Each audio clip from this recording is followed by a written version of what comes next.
Denver 7 On Demand is brought to you by Ferguson and BAC Appliance Center, the best in bath, kitchen, and lighting for your home. Good Monday morning to you. I'm Molly Hendrickson, and this is the latest from Denver 7. We have issued a first alert action day for strong winds in the foothills today.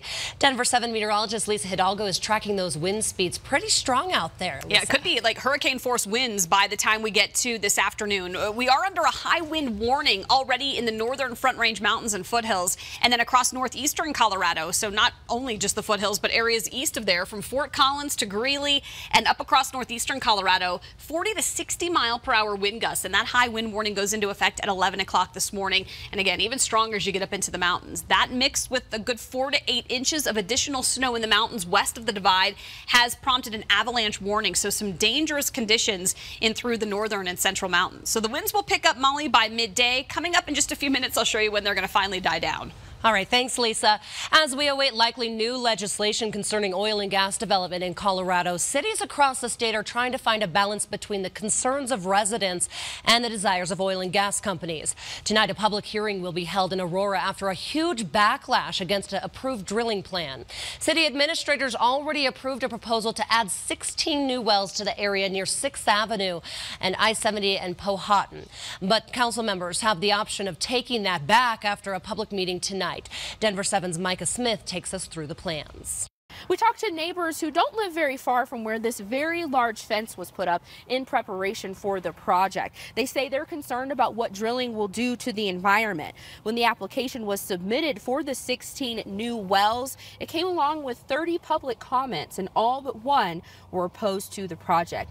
Now, this site is located near I-70 and 6th Avenue, just west of Powhatan Road. It's about 1,000 feet from a nearby mobile home park. The city councilwoman for this area, Nicole Johnston, told us after reading all of the public comments, she decided to call up the issue, which means a public hearing will be held. We talked to neighbors and one man who will actually do the drilling. They shared their thoughts with us ahead of tonight's meeting. We know there are long-term health impacts from these types of industrial facilities, and they really should not be located in neighborhoods. Depending on what the city does with those tax dollars, but it can improve our parks, our streets, public safety, firefighters, police. The COGCC has approved the plan, and so have city administrators. After hearing public comments during tonight's meeting, City Council could choose to reverse the permit. But if that happens, our news partners at the Aurora Sentinel say the drilling company would likely challenge that decision in district court. Reporting in Aurora, Micah Smith, Denver 7. And with so many applications for oil and gas development being submitted, it can be hard to keep up. But there is an easy way to see if there are any plans for drilling near where you live. The State Oil and Gas Commission has this map, which shows the status of applications across the state. You can zoom into your area to see what pending and approved applications are nearby. This morning, a Westminster family will continue their journey to closure from a horrific road rage shooting over the summer. The man accused of shooting them is expected to enter a plea in court today. The Bigelow family was headed to a dentist appointment in June when prosecutors say an enraged driver followed them and started shooting at their car. 13-year-old Vaughn Bigelow died. His mother Megan and 7-year-old brother Asa were seriously hurt. They're both recovering now from their injuries. This is the accused shooter, Jeremy Webster. Today's plea is later than first expected. A judge granted his attorneys more time to better understand his mental health history. President Trump says he's ready to take matters into his own hands to end the partial government shutdown. We are now in the 17th day of the shutdown with really no end in sight for negotiations between Democrats and Republicans. The president says he's willing to declare a national emergency to bypass Congress and build the border wall at the center of the shutdown. The president wants more than $5 billion for the wall, but Democrats are not budging. On Friday, 800,000 federal employees nationwide will be on the verge of missing their first paycheck. National parks are doing whatever they can to keep parks clean during the shutdown. The Park Service is now using entrance fee money to pay for trash and bathroom cleanup. Those fees are supposed to go to visitor services, not maintenance. The National Park Service says a move like this is unprecedented. Today, Denver Superintendent Susana Cordova begins her first day in the new position. She plans to meet students, teachers, and community members at Barnum Elementary. That's the school Cordova attended when she was a child. And it will be a crucial first week on the job for her. The current teacher contract ends on January 18th, and teachers are threatening a possible strike if they don't get more money. They held similar strikes last school year. This week, there are 2 bargaining sessions between the union and district. The first time in recent memory, some school board members will be part of that discussion. And tonight, the Denver City Council should pass 2 new laws in the works for months now. First, the city will hold a public hearing on rules for electric scooters. After listening to comments, council members will vote on those rules. If approved, they would force us to ride scooters in bike lanes or side streets instead of sidewalks, or in most cases. The council will also hold a final vote on a proposed ban on conversion therapy for minors. Conversion therapy is the attempt to change someone's sexual orientation or gender identity. Denver would be the first city in the state to ban it. The dreaded weekend ski traffic is improving. New numbers from CDOT show drive times along I-70 are decreasing. CDOT says the average time sitting in traffic on eastbound I-70 from Vail to C-470 has gone down 12 minutes since 2014. That year, it took about an hour, 48 minutes to get through that stretch. In 2017, the time was down slightly to an hour, 36 minutes. CDOT says the times in the westbound lanes have gone down as well. CDOT credits the toll lane for the decreasing traffic. Right now, that toll is only available eastbound, but CDOT will also add an express lane westbound too.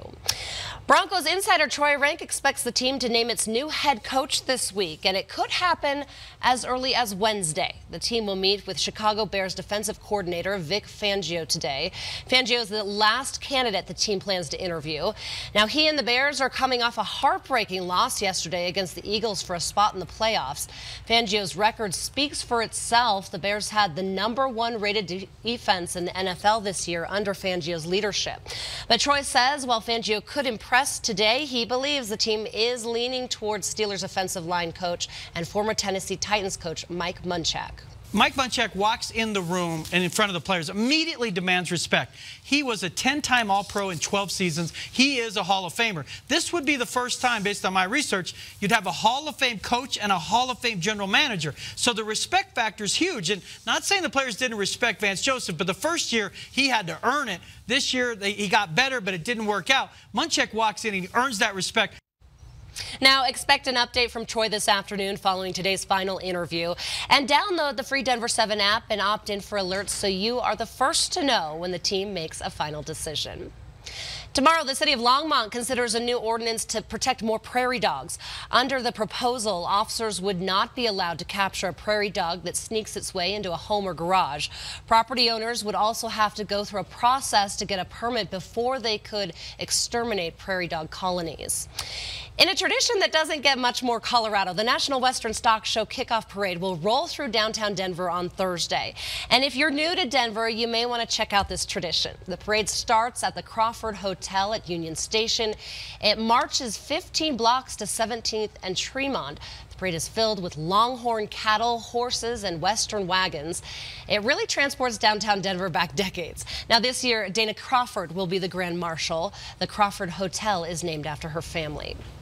Now let's get a check of our weather conditions. A windy one for us today, Lisa. Yeah, we're already seeing some areas of blowing snow in the mountains. Here's a live look from Loveland Ski Area, and they're going to pick up more snow today, and the wind gusts in the mountains are going to be pretty rough too. In fact, up and through the northern Front Range Mountains, we're looking at speeds between about 80 to potentially even 100 miles per hour through the afternoon. It's pretty calm early on across the plains, but those winds are really going to pick up this afternoon, and we're expecting highs in the mid to upper 50s under a mostly sunny sky. Speeds right around 40 to 60 miles per hour, and it's going to be the gustiest just to the north and to the west of Denver. Tomorrow, a little cooler. Once the front rolls through, we'll drop into the upper 40s on Tuesday, and then we're in for some really pretty mild weather through the rest of the week. This is not very January-like for us here in Colorado. We're looking at 50s from Wednesday through Friday, and Molly, it looks like a pretty nice weekend too. Saturday and Sunday, some low 50s. Beautiful. Thanks, Lisa. Every year we hear it, the most dramatic Bachelor season ever. Well, Get ready to hear it again, this time for a bachelor from Denver. Colton Underwood was on last season's Bachelorette. He made it to the top 4, even brought the Bachelorette to Colorado to meet his family. Then he was let go. Well, now he is back as the Bachelor. Expect a lot of talk about his sexuality because he's a virgin. And the previews this year are showing a lot of drama, including Colton jumping a fence to get away from cameras. Every time I put myself out there, I get rejected. I can't accept a proposal. I'm scared.